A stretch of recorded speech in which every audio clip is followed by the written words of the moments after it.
ምርጫ የዜጎች የመምረጥና የመመረጥ መብት የሚረጋገጥበት የሉዓላዊነት መገለጫ መድረክ ነው። የአንድ ሀገር የዲሞክራሲ ግንባታ መሰረቱም ዜጎች በምርጫ ሂደት ላይ ያላቸው ንቁ ተሳትፎ ነው። ምርጫ ድምጽ የሚሰጡ ዜጎች እንደ ጡብ ናቸው። በምርጫው የሚሳተፉ ፓርቲዎች ደግሞ እንደ ማገር ናቸው።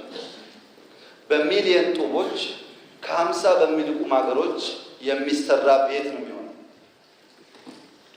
በርከት ያሉ ሰዎች ጡባቸውን ካልጣሉ፣ የሚሳተፉ ሰዎች ማገራቸውን ካላኖሩ ጠንካራ ቤት አንገነባም።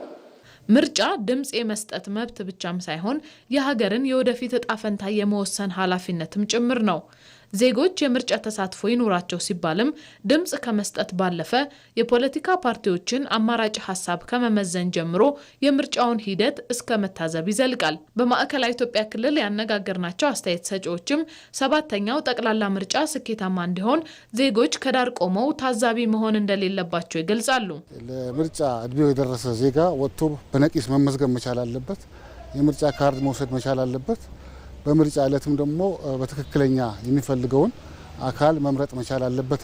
ዲሞክራሲያቸውን ኤክሰርሳይዝ የሚያደርጉበት የተሰጠውን ዲሞክራሲያዊ መብት ተግባራዊ የሚያደርጉበት እና በተለይም ያው የተጀመረውን አገራዊ ልማት በሚያስቀጥል መንፈስ ተሳትፎ ማድረግ አለባቸው የሚል ነው ያለኝ። በተለይም በተለያዩ አካባቢዎች ላይ እንደ ሀገር የተጀመሩ የልማት እንቅስቃሴዎች አሉ።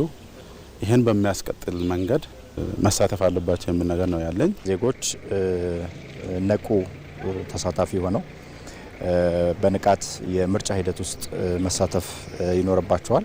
ይህ ሂደት ደግሞ ከምዝገባ ጊዜ ጀምሮ የምርጫ ሂደቱን በንቃት መሳተፍ ይኖርባቸዋል። የምርጫ ካርድ ከመውሰድ ጀምሮ የነፃ ሆነው የሚመርጡበት ሂደት እንዲፈጠር የሚያስችል አግባብ ተሳትፎ ጠንካራ የሆነ ተሳትፎ ማድረግ ይኖርባቸዋል የሚል ሀሳብ አለኝ።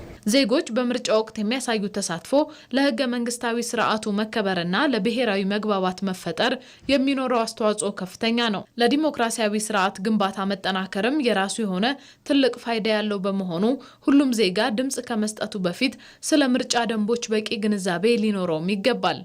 ለመንግስት ስልጣን የሚሰጠው ህዝብ ነው።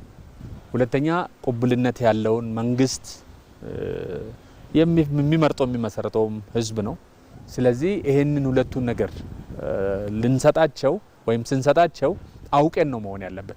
በስሜት መሆን የለበትም፣ በስሌት ነው መሆን ያለበት ማለት ነው። እያንዳንዱ ፓርቲ የራሱ የሆነ ፖሊሲ አለው። የፖለቲካ ፖሊሲ አለው፣ የኢኮኖሚ ፖሊሲ አለው፣ የማህበራዊ ጉዳይ ፖሊሲ አለው፣ የውጭ ግንኙነትና የዲፕሎማሲ ፖሊሲዎች አሉ። እነዚህን እንዴት ነው ያዘጋጀው? ምንድነው ያቀደው? ምንድነው ያሰበው? የሚለውን ነገር አንብበን አውቀን ተረድተን ነው መምረጥ ያለብን ማለት ነው። ዜጎች ምርጫን እንደ አንድ ወቅታዊ ክስተት ብቻ ሳይሆን ቀጣይነት እንዳለው የዲሞክራሲ ባህሪ ሊመለከቱት እንደሚገባም የዘርፉ ባለሙያዎች ያነሳሉ።